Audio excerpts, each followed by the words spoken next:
Want to learn the single hardest but most useful tech in Halo Reach? Here's my tutorial on how to underspring and pre-underspring. Let's break down the underspring. An underspring is a combination between an underjump and a spring jump. These are commonly seen in harder maps. To begin an underspring, you'll want to store a spring.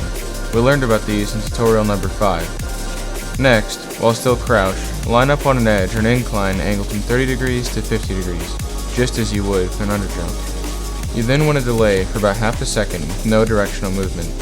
Jump once and hold forward during or just after the jump for a moving underspring. Now, for the second jump, perform a spring jump. You've now performed an underspring. Here's some important things to note about spring jumps. Always remember to spring on the second jump as it'll benefit you much more. Another thing to note is to remember to hold the line up for about half a second as you would for an underjump. I also recommend practicing with the standstill underspring as adding movement makes them exponentially harder. It's also very beneficial to use the universal controller layout if you're on controller. Lastly, for my keyboard users out there, using a mechanical or analog keyboard will make undersprings much easier. Just like underjumps, undersprings can be stacked with pre-jumps.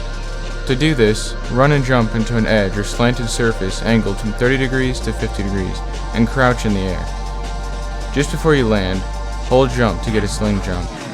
Now, on the second jump, perform a spring. It's as easy as that. Here's some things to note about pre-undersprings. Firstly, the place you hit the block matters a lot. You'll want to try and aim for the highest point of the block while still landing on a valid surface for a sling jump. Secondly, try to delay your second jump for as long as possible without timing out to allow for maximum distance. Lastly, although this is not fully proven, I believe that the time at which you initiate your first jump for the sling can also affect your distance, so keep that in mind as well. That's all I've got for today. I hope you guys found this tutorial helpful. Subscribe if you'd like to see more Halo Reach tech tutorials. Also remember to join our Discord to meet your fellow parkourers and for much more direct help. One more quick thing, the practice maps seen in this video can be downloaded from my file share.